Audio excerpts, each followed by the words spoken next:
programa Cida Caran de hoje está assim, bem engalanado. Eu há muito tempo quero trazer esse cidadão, eu falo cidadão porque ele é isso que ele é mesmo, que é o Dr. Antônio Cabreira Mano Filho.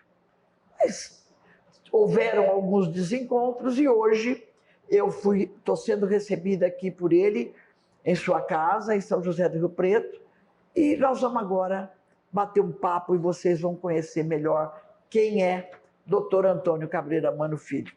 Que prazer estar aqui, doutor. Mas eu sempre a pergunta primeira que eu faço é perguntar quem é você? Eu gostaria que você passasse isso aí para o meu telespectador. Obrigado, Cida. Antes de mais nada, eu quero dizer da alegria de poder revê-la aqui. Você é uma grande amiga da família, amiga da minha mãe, então nós temos muitas histórias da família junto. E o que é mais importante, eu quero aqui também fazer uma abertura, eu acho o interior, né? Rio Preto, Araçatuba, uma região tão rica, uma região tão abençoada, e é importante que a gente possa mostrar isso. E você faz isso com galardia, entrevista pessoas, descobre coisas que a gente não sabe, né? Conta a história. Eu tenho um baú, viu? Não, e isso então eu queria dizer que os meus cumprimentos por essa iniciativa de poder mostrar as belezas, a história de vida de pessoas. Então, mais uma vez, o meu grande abraço, meus cumprimentos e a minha alegria de poder estar aqui. Bom, eu sou Antônio Cabreira Mano Filho, filho de imigrantes. Não sei se você sabe, tem uma coisa interessante para dizer quem eu sou. Se você pegar dos meus antepassados, avós e bisavós, os 4, Cida, tinham nacionalidades diferentes: italiano, espanhol, francês e português. Tanto é que os meus filhos têm passaportes diferentes de nacionalidades, né? Mas mostra um pouco a história do que é a região que as pessoas não sabem, né? Eu mesmo desconhecia. Embora o pessoal muito Todo mundo só acha que só deu espanhol. Não, eu tenho passaporte italiano, por exemplo, por causa de um avô meu, Belino Quaglio, né? Meu bisavô, então, é italiano. O que é interessante é que eles vieram sozinhos para cá, e aqui na região se conheceram e aqui se casaram. Então, um pouco esse caldeirão cultural, né, do que é o Brasil. Então, eu sempre gosto de contar isso, porque eu sou muito grato pelos meus avós que diziam da maravilha que é o Brasil. Então, eu sou um cidadão apaixonado pelo Brasil e apaixonado pela nossa região. Pois é, mas você, quando nasceu, recebeu o nome do seu pai. Quer dizer, já começou sua responsabilidade. Sim. Ele foi também seu grande mestre? Foi. Principalmente na área do trabalho. Era impressionante a dedicação. Ele era um incansável, né? Sim, muito trabalho, e deixou um legado que, aliás, é uma coisa interessante. Se você pegar a sociedade hoje, ela é uma sociedade que quer se afastar do trabalho. Todo mundo quer lazer, todo mundo quer passear, todo mundo quer viajar, isso é justo. Mas aquilo que a gente aquilo que define o que nós somos, isso depende do trabalho que você faz. Porque se você não tem essa atividade que preenche esse vazio, você não consegue se definir. Então, essa parte do trabalho foi algo que meu pai me ajudou muito. E, aliás, o meu filho se chama Antônio Cabreira Mano Neto. Né? A gente fez questão de colocar o mesmo nome nele em razão... Ele segue seus passos também? Segue. Mas, e da sua mãe? Quais foram os ensinamentos? Principalmente pela minha avó, da dona Davina, aí já são os valores espirituais. A questão da Bíblia, da religião. E eu acho bonito o casamento, né? O pai e o filho, e a mãe e a filha, ou seja, a família em si, sempre tem aquele lado que o pai preenche e sempre tem o lado que a mãe preenche. Então, nesse ponto, eu tenho 2 grandes contribuições. Esse lado espiritual, da religião, né? Eu agradeço muito a minha mãe. Desde pequeno nos levava na escola dominical, nos domingos, aquilo, então isso nos ajudou bastante. Mas, doutor, o senhor faz um trabalho com moradores de rua e dependentes químicos que muita gente desconhece. E eu foi assim, algo muito rápido. Eu tive lá na Missão Vida. Sim. E até na época você estava recebendo a primeira-dama do país, que era a Michele Bolsonaro. E eu percebi ali o trabalho, senti, conversei com alguns que estão lá, que se tratando, se cuidando, e eu me emocionei, cheguei a me emocionar com o trabalho que você faz ali, tirando essas pessoas da rua. E eu queria saber de você, como é que é esse trabalho que você tem feito lá? Na realidade, é assim, quando a gente vê um morador de rua, alguém que está numa sarjeta, geralmente você tem aquele sentimento de misericórdia, de piedade, você quer ajudar, isso é muito importante.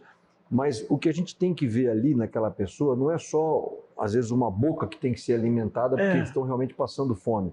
Mas o que você tem que enxergar ali, às vezes, é um talento, é uma habilidade que pode contribuir para a sociedade.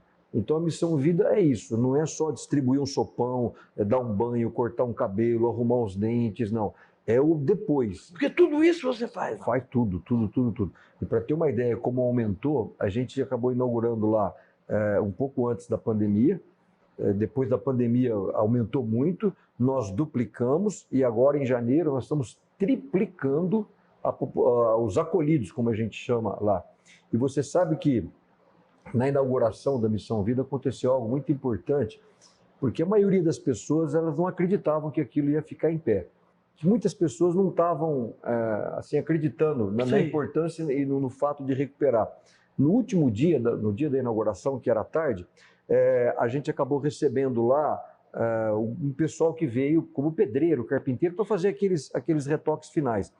E eles chegaram aqui na rodoviária de Rio Preto e chegaram com uma camiseta Missão Vida. Eu os recebi lá mais ou menos, eram as 9 e pouco da manhã, com aquela camiseta. Aí, de repente, lá na rodoviária, estava passando um senhor assim, muito bem arrumado, com um crachá da prefeitura, da rodoviária, falou: ó, vocês são da Missão Vida? Ah, sim, nós estamos inaugurando a Missão Vida aqui em Rio Preto. Aí ele virou e falou assim: olha, puxa vida, eu há 15 anos, eu era um morador de rua, fui recuperado pela Missão Vida e hoje ele trabalha, ele foi recuperado em Goiás. Foi aqui, ele trabalha aqui na rodoviária. Eu peguei ele e falei: não, você vai lá. Aí na inauguração, o prefeito estava junto, né? Falei: olha, prefeito, se o senhor tem uma ideia do que é a Missão Vida, fulano, eu não vou falar o nome para não constranger, levanta. Ele levantou e vem aqui. Veio com o crachá da prefeitura. Falei: olha aqui, prefeito, olha, era um morador de rua, hoje é um talento, casou, constituiu uma família, né? Uma choradeira, aquela cerimônia, né? Mas é isso que a gente faz, resgatar essas pessoas que estão no fim da vida. Pois é, mas agora nós vamos para o nosso intervalo e vocês não saiam daí porque a gente vai continuar aqui o bate-papo tão gostoso aqui com o doutor Antônio Cabreira Mano Filho.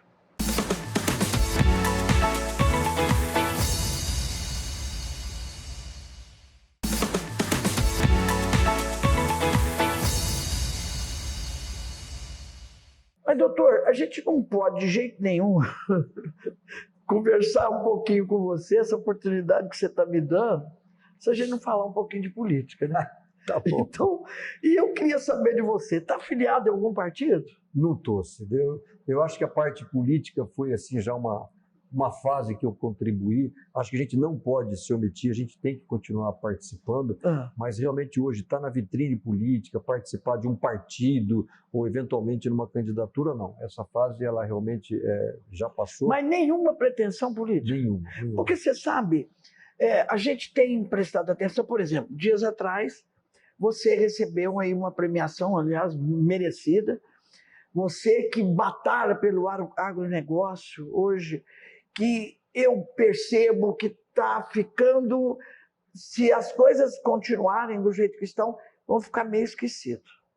Bom. É isso que eu sinto, como agropecuarista que eu também sou há mais de 50 anos, e eu vejo você batalhar, e lógico, muita gente, maioria dos que me assistem, hoje sabe que você foi um ministro, e o ministro da Agricultura. Quer dizer, quem conhece você, sabe do empenho seu, da sua dedicação, e hoje você roda o mundo para trazer o que há de melhor para você, por exemplo, em palestras que você profere aí de vez em quando, a última não, a gente nunca deve falar a última, a mais recente, eu saí de lá encantada, porque você transmitiu de uma forma tão bacana que você foi aplaudido de pé. E eu gostaria muito que você falasse um pouquinho sobre o que você pretende, que ajuda que você poderia dar hoje para a nossa agricultura e pecuária. Na realidade, assim, eu acho que o agronegócio, o que está faltando é a gente contar melhor a nossa história.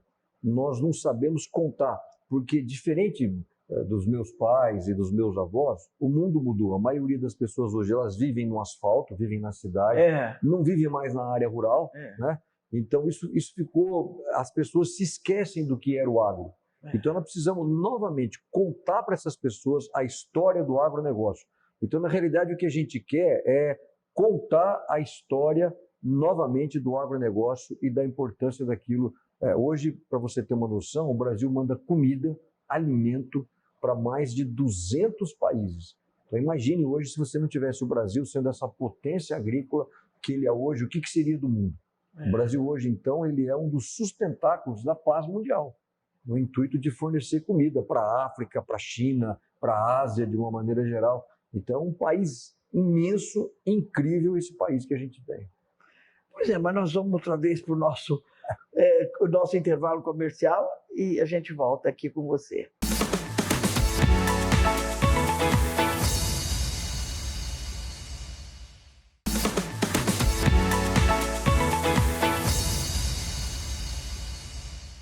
Mas, doutor Antônio, eu me lembro, passa agora o filme pela minha cabeça, a sua posse como ministro. Eu estive presente, enfrentei ônibus, porque foram vários ônibus que saíram aqui de Rio Preto, sua mãe Dorinha ajudando a coordenar tudo, e ela falava para mim no telefone, olha, assim, que não tinha WhatsApp. Nem Cida, celular tinha. Nem celular, Cida, eu conto com a sua presença. E eu passei, acho que 2 ou 3 dias em Brasília, que foram os melhores que eu passei, acho que até na minha vida. Porque eu fiquei acompanhada numa suíte, no hotel, junto com mais 2 amigas, e a gente só ria, só se divertiu. Mas, doutor, essa experiência tua como ministro, valeu a pena? Valeu. Foi uma lição de vida que eu tive e uma oportunidade de entender um pouco a parte política, não no sentido de você ser um político, porque a gente sempre imaginava assim, bom, eu vou chegar em Brasília, eu vou acordar 1 hora mais cedo, vou dormir 1 hora mais tarde, vou trabalhar, e na realidade não é assim. E esse é o preço da democracia, e é o único caminho que a gente tem, ou seja, você precisa de um congresso. Então você precisa negociar, precisa ter parlamentares, deputados, precisa ter senadores. Tanto é que naquela época não existia o que a gente chama hoje de bancada ruralista.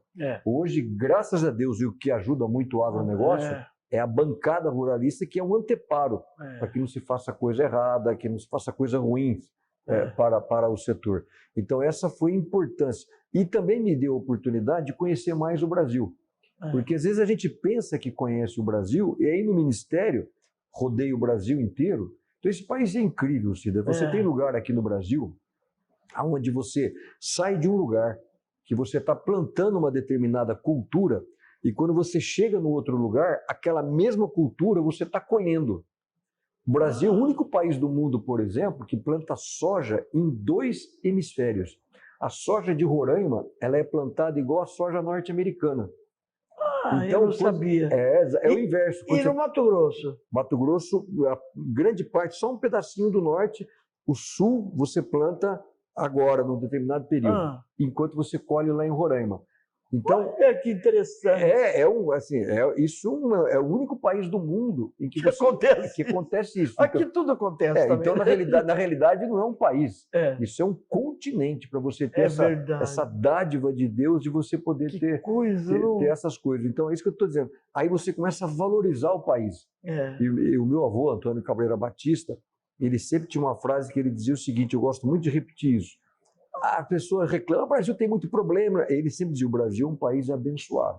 O Brasil não tem problema nenhum. Não tem mesmo, não tem risco de terremoto, não tem risco de furacão. Os problemas que a gente tem, ou são os políticos, ou é o governo, ou é regulamentação, ou é burocracia. Isso a gente pode mudar. Agora, o que é mais importante? O país a gente já tem, né? É verdade. Mas, doutor, hoje que nota nós estamos aí há 12 meses do governo Lula? Que nota que você daria para o governo Lula? Eu não daria uma nota boa. Não, eu como brasileiro, eu quero o melhor para o meu país, quero que o presidente Lula acerte as suas decisões, mas o que eu tenho visto até agora, e principalmente relacionado com o agronegócio, não acho que ele tomou boas decisões. A questão, por exemplo, do marco temporal criou uma insegurança jurídica muito grande. Essa valorização que o presidente Lula tem pelo MST, isso é o desrespeito ao direito de propriedade. Você tem no Congresso hoje uma série de projetos do PT tentando voltar, aumentar a tributação no agronegócio.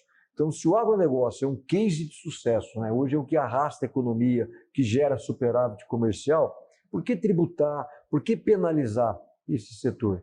Então, infelizmente, eu estive recentemente com o ministro Carlos Fávaro, eu desejo muito sucesso a ele, mas ele tem uma missão muito difícil, porque o governo atual, infelizmente, ele tem uma concepção errada, distorcida do que é o agronegócio.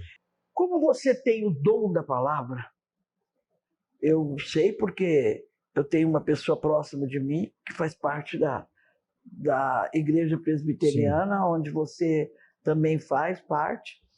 Deixa aí uma mensagem para 2024 para o meu telespectador.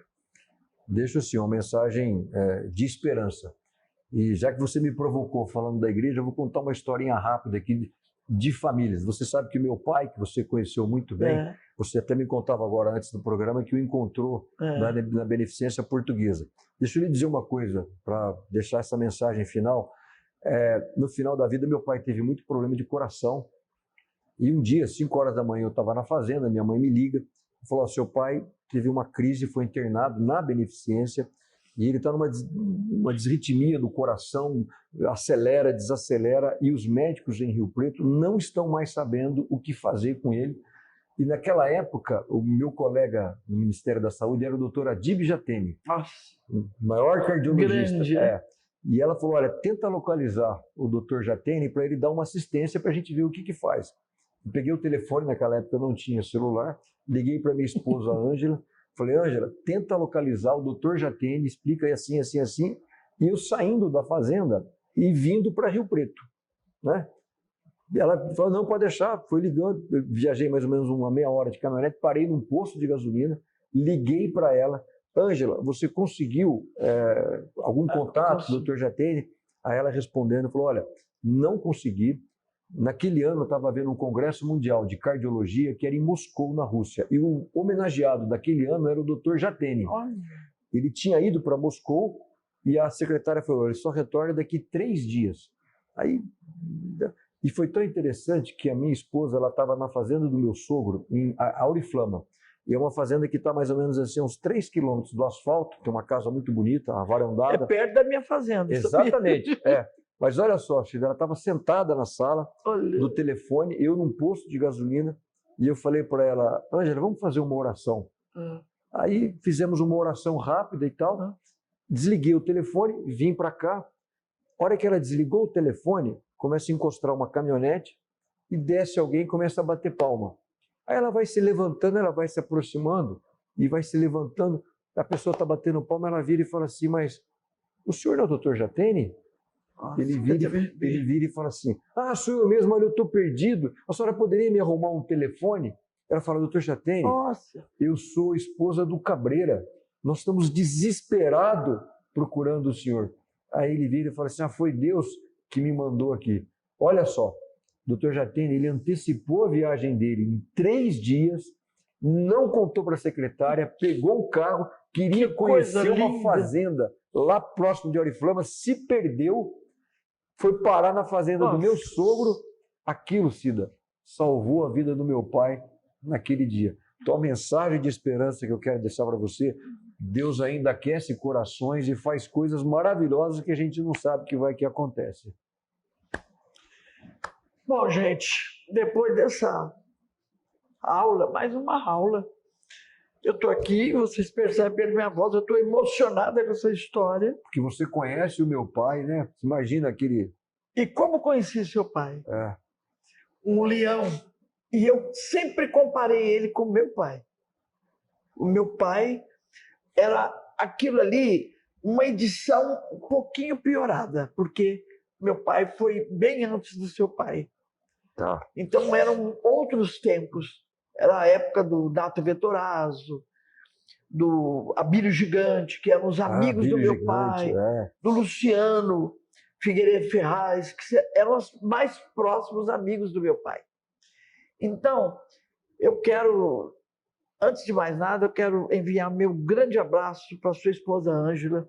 Obrigado. A Ângela eu conheci também mocinha, ela ainda é moça até hoje. Você trata ela muito bem, ela está bem conservada, está bonita ainda. E conheci demais o pai dela lá no Banespa, quando ele... Seu Ângelo. Ele me avisava alguma coisa, sempre eu não gostava muito quando eu recebia telefonema dele. Mas olha, eu quero desejar a você, aos seus filhos, a toda a sua família Cabreira, que eu gosto tanto, que vocês tenham um Feliz Natal. Que 2024 seja de grandes conquistas, muitas alegrias aí para a vida de todos. Amém. E muito obrigado por essa oportunidade que você está me dando de eu mostrar um pouquinho, muito pouco hoje, viu? Mas um dia eu vou voltar aqui para contar mais histórias.